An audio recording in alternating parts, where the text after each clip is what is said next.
Guys, welcome to our my new mini vlog. তো সকলকে জানাই 2025-এর শুভেচ্ছা এবং ভালোবাসা। তো সকলেই বুঝতে পারছেন আমাদের ভিডিওর টপিক হচ্ছে আজকের পিকনিক।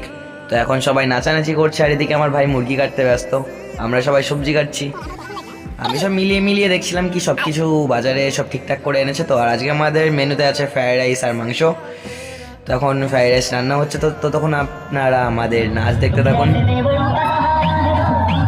বন্ধুদের সাথে কাটানো স্মৃতিগুলো অনেক ভালো হয়।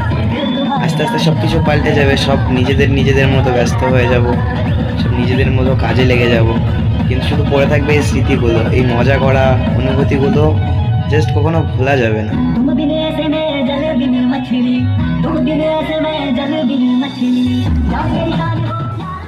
তো সবাই নাচার পর ক্লান্ত হয়ে দেখছে যে মাংস রান্না কমপ্লিট, আর আমরা খেতে বসে গেছি। এদিকে আমার ভাই দেখো কত ভাত নিয়ে বসেছে। এখন খাচ্ছিলাম তো ভিডিও করছিলাম বলে লজ্জা পাচ্ছিল। আজকের ব্লগ আমরা এখানেই শেষ করছি। তো